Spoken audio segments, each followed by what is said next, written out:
everyone, welcome back to another episode of Healthy Heart with Dr. Rohit Sane. And we are now today going to cover up a topic in which there are a lot of questions that have come from all of you. Welcoming you to this episode, I am your host and friend Dr. Aman Kapoor, and joining with me is the founder of Madhabag, our expert, Dr. Rohit Sane. Rohit sir, welcome back to this episode. Thank you. Thank you, Dr. Aman. It's extremely good to have myself again back on this podcast. Hoping to solve many questions as what we do in our daily episodes. So, thank you once again.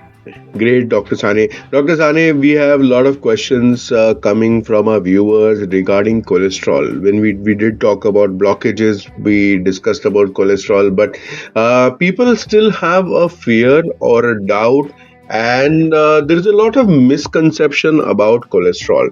So let's start helping them with your knowledge in a simplified manner to understand how and what about cholesterol. So Dr. Sane, first thing is cholesterol really very bad for us? Because it is called as a villain by a lot of people and it is blamed for heart problems. So cholesterol as a villain, what is your opinion on it? Okay.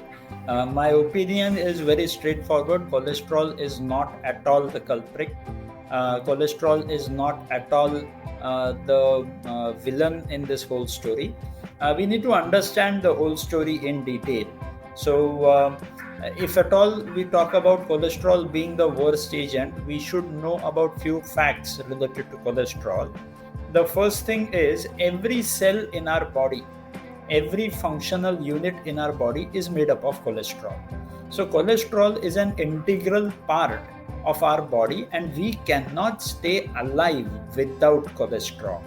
If at all there is any damage in our body, what heals that damage in our body is nothing else but cholesterol. So cholesterol is normally produced by your liver every day. If at all it would have been the villain, if at all it would have been so bad in nature, body would have not produced it at all. So if at all the body produces it, obviously the body has need of cholesterol and hence it produces itself. So if at all we talk about cholesterol, it is not at all that cholesterol is not required by the body. Cholesterol is very much required by the body. If at all we talk about the grammage that the body produces cholesterol, body produces more than about a gram of cholesterol every day. So even though you don't consume cholesterol related foods, body will still produce cholesterol in itself because it is an integral part of your body. Every cell needs cholesterol every second. So without cholesterol, there is no life, and hence cholesterol is very, very important for us to survive. So, considering this, Dr. Sane, a lot of questions come into our mind. One of the questions that comes into mind is that if cholesterol is integral to our, functioning of the body and integral to our life, then why is cholesterol associated with blockages and heart attacks? Okay. First thing we got to understand is the cholesterol that we see normally rising in our blood and the cholesterol that is observed inside the blockages when we normally study the blockages post-mortem. When we see the cholesterol in those blockages, that cholesterol is a different kind of cholesterol, while the cholesterol that is seen in our blood is a different kind of cholesterol. So these two cholesterols are different, and the cholesterol inside the blockage has undergone some kind of chemical reaction due to which that kind of cholesterol is a bit different. Now, coming back to our point, that cholesterol, if at all it is said so that it is been associated with blockages and heart attack, I would like to say that heart attack is because of a blood clot. It is not because of a cholesterol plaque. Cholesterol plaque in itself would not lead to a heart attack. Heart attack, if at all you are talking about a blood clot, and that has nothing to do with cholesterol. So if you talk about heart attack, leave it aside. It is not a matter to be discussed with cholesterol. Yes. Now, when cholesterol is supposed to be discussed, yes, blockages can be discussed along with it. Now, Do we associate cholesterol rise with the blockage formation? Yes, we do associate, because it has been seen that there is a tendency, whenever the serum cholesterol increases, there is a chance that your cholesterol plaques, the blockages, might develop. But at the same time, there have been several researches in which, in spite of cholesterol increase, blockages were not seen in those coronary arteries.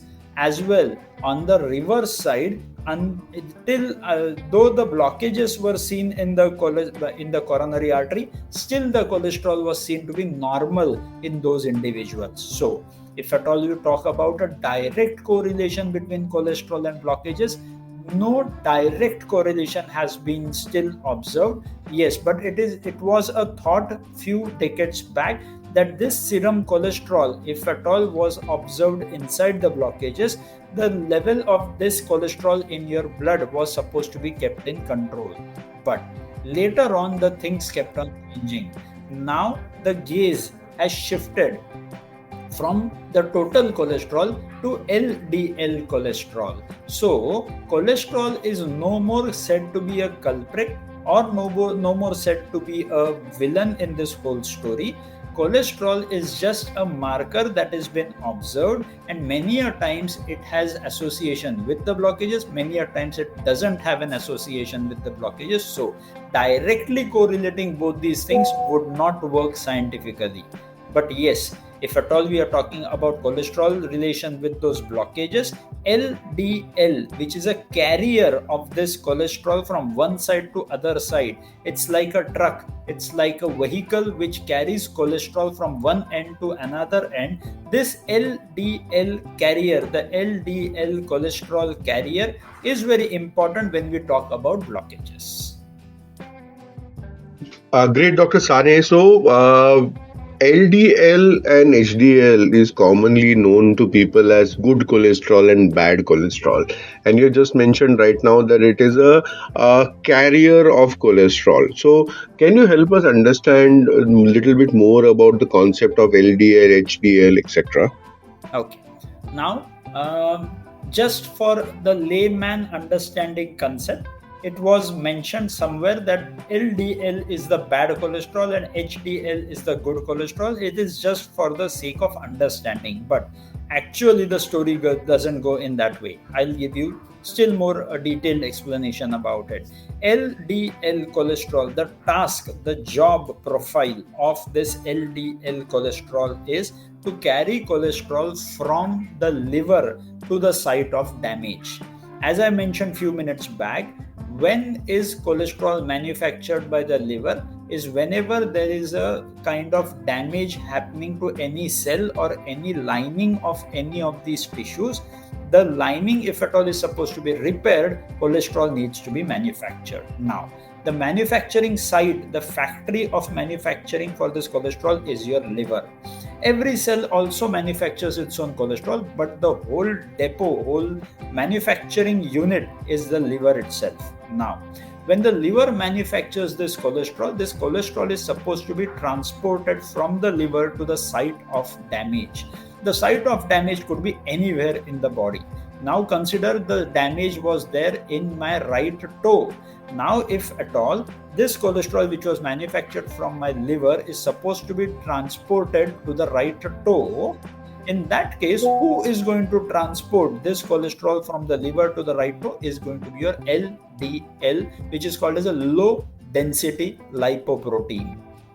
So this LDL transports the cholesterol from the liver to the site of damage. Now, once the cholesterol reaches over there, the activity of healing begins.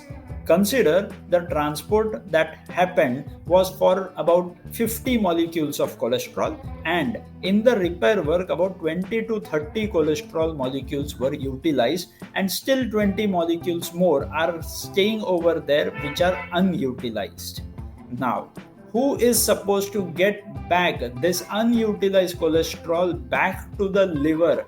The agent that carries this unutilized cholesterol molecules from the damaged side back to the liver is nothing else but your HDL, that is high density lipoprotein. So, if at all we talk about LDL and HDL, LDL is a carrier which carries cholesterol from the liver to the damaged site, while HDL is the agent, is the carrier which carries cholesterol from the damaged site to the liver. So, if at all we understand over here, LDL and HDL are just carriers of cholesterol.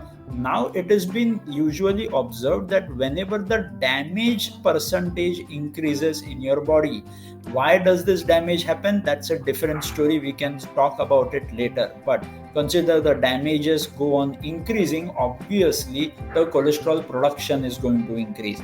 Now, if at all the cholesterol production is supposed to increase, LDL manufacturing is going to increase. So when the LDL level increases, it's a direct parameter of having that kind of stress inside your body.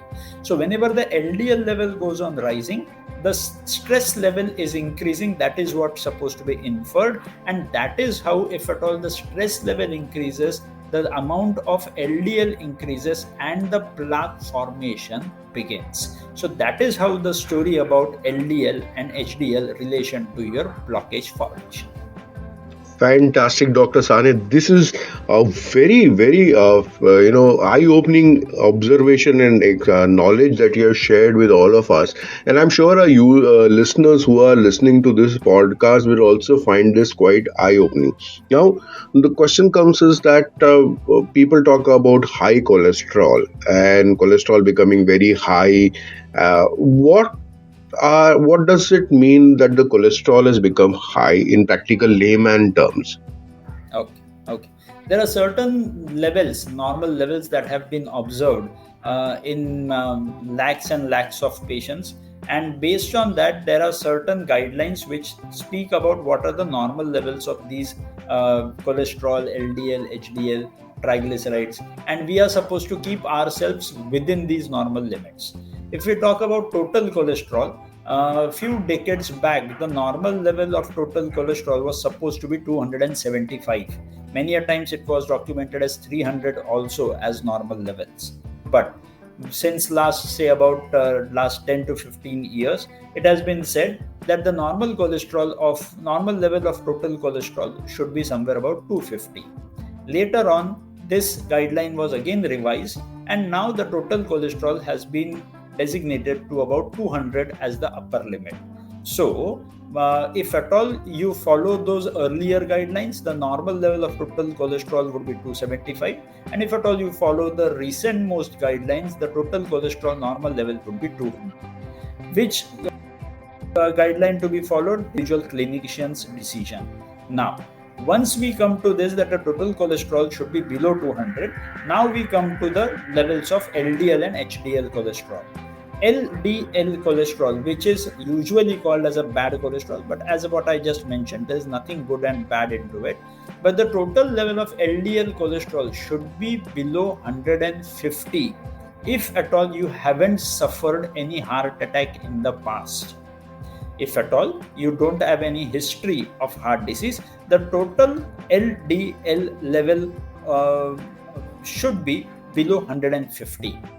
But consider you have suffered some kind of heart disease in the past, suffered a heart attack in the past, or undergone an angioplasty or bypass surgery in the past, then in that case the total LDL level expected in your body should be below 100.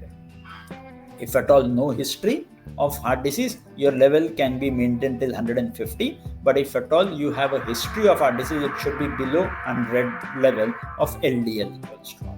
Now, when we talk about HDL cholesterol, the normal usual limit of HDL cholesterol is expected to be about 30 to 50 is the normal level of HDL cholesterol that is being expected. Somebody say about 35 to 50, 35 to 60. The levels keep on plus minus 10% here and there. But the average level of HDL cholesterol that you should have in your body is somewhere about 30 to 50. And if at all you have those cholesterol levels in between these levels, the total cholesterol, LDL as well as HDL, you have done with your good health related to your heart. But beyond this, there is one more personality that we are supposed to understand, and that is called as triglycerides. So triglycerides is nothing else but 3 acyl glycerol molecules which are supposed to be kept under check. Why? The reason behind it is newer researchers say that beyond thinking about cholesterol, we are supposed to think about triglycerides, because triglycerides has a direct linkage with the tendency of forming those blockages, forming of those plaques inside your coronary arteries as well. This triglyceride also has a direct correlation with the heart attack. So if at all we talk about triglycerides, the usual triglyceride levels should be below 150 or 170. Whatever limits you consider, we will consider the better one, that is going to be 150. If at all your triglyceride level is below 150, the risk of developing heart disease in that person is going to be ultra low. So keeping the triglycerides as low as possible is going to be superb. And so thus you have 4 markers that you are supposed to check in your blood. The first one is total cholesterol, which should be below 250 or 200. You can decide it for yourself. The second is going to be LDL cholesterol below 150 or 100 as per your history. The third is going to be your HDL, which should be about 35 to 50. And the last is going to be triglyceride, which should be below 150. If that is so, and you have been inside these limits for several months in the past, you have a very low chances of developing any kind of heart disease. Fantastic, fantastic, Dr. Sane. That clears a lot of doubts that have been coming across from our viewers. I'm sure of that. Dr. Sane, the other question is that is there any way to know that your cholesterol levels are high without doing a test? Are there any signs that can, trigger someone to say, okay, my cholesterol could be high, let me get it checked? Absolutely. There are several symptoms. Like, for example, the day you start feeling tired without doing any huge activities, the day you feel malaise, the day you feel fatigue, many a times you feel depressed, many a times you feel fullness of your stomach, many a times you feel that you feel over hungry, or many a times you feel that you are not hungry at all. So these are all signs which show that you should get your lipid profile checked. Along with that, if at all you experience numbness in your hands and feet, that again is a sign of high triglyceride levels in your body. If at all you experience nocturnal urination, if at all you are supposed to get up for passing urine in the night, this again could be a sign that your triglyceride level is increasing. If at all you have high sugar craving, many a times after your dinner you feel to have something sweet, that also could be a sign of high triglyceride increase. Many a times your skin starts feeling sticky from within, that again is a sign of high triglyceride increase. Many a times the sweat starts stinking, that again is a sign of triglyceride increase. There are several signs that we are supposed to be aware about, but if at all you are aware about these signs, you will be able to understand whether to get your lipid profile checked or not. Awesome, Dr. Sane. Awesome, Dr. Sane. Very important points. Friends, if you those who are listening to this, remember these signs. These are the signs. If you see, then start taking the corrective actions. Now that brings us to corrective actions, Dr. Sane. When the cholesterol levels are high, what can be done at home without the need of medicine? Because medicines are there, yes, but simple lifestyle changes, I believe, could also help in reducing and maintaining cholesterol levels normally. So what are these tips that our people, our listeners, should adopt? Okay. Usually, as I just mentioned few minutes back, that whenever you are stressed in your life, whenever you are either physically or emotionally, mentally, psychologically stressed in your life, there is a chance of oxidation that happens in your body. So the nascent oxygen, the oxygen that is there in your body, gets broken down, and individual O molecules become nascent oxygens, and these are the most demolishing agents in our body. Now these nascent oxygens, when they get oxidized and create some kind of damage, body usually has those vitamins in our body which normally neutralize this oxidation through their antioxidants. So antioxidants is the best way to tackle this kind of damage inside your body. And if at all this damage is being blocked by the antioxidants, the damages would be delayed, the damages would be prevented, avoided, and due to which the cholesterol level will not increase. So the lifestyle advice to improve my cholesterol level is, first is going to be whatever kind of emotional, psychological, physical stress that you are going through, try to tackle that stress in a very judicious manner. If at all you manage your stress well, the oxidation inside your body will reduce down. Obviously, your cholesterol levels will be in control. That is the first thing. Second most important thing, if at all you are not able to do that, you will have to supplement yourself with more number of antioxidants. The best antioxidants available in your body are several vitamins. The vitamin B12 kind of thing, the vitamin D3, and several other vitamins, all of them are supposed to be antioxidants. The more amount of vitamins that you have in your body, the best reference antioxidant is going to be your vitamin C. If at all you have huge amount of intake of vitamin C or huge amount of storage of vitamin B12, 3, these play the role of being an antioxidant, and if at all you supplement your body with these vitamins, it is going to help you to control your cholesterol levels. So the whole profile of vitamin B, as well as vitamin C, as well as vitamin D3, all of them are going to be the best antioxidants. Now, going beyond of these antioxidants, we have several other herbs. Like you must be knowing about garlic, you should be knowing about all the vegetables and all the herbal leaves, whatever you can consume. Most of them are antioxidants. It has been mentioned that there is a method of measuring this antioxidant value in every herb, which is called as an ORAC value, ORAC. If at all you go on the internet and understand that every individual herb has its own ORAC value. Like for example, Tulsi Patta. This Tulsi Patta has a huge amount of ORAC value in it, so huge amount of antioxidant reabsorbing potential, and that kind of herbs can help you to improve your antioxidant levels in your body and thus prevent your cholesterol increase. That is the second thing that you got to know about. The third most important thing is going to be your excretory system. There are three excretory systems in our body. One is the urine and stool, the feces and the urine that we talk about. That is the first excretory system. The second excretory system is your lungs, through which you try to throw out those gases from your body, like cholesterol, like carbon dioxide and others, through which you try to improve your body by throwing out those excretory agents present inside your body. That is your breathing. And the third most important excretory system is your skin.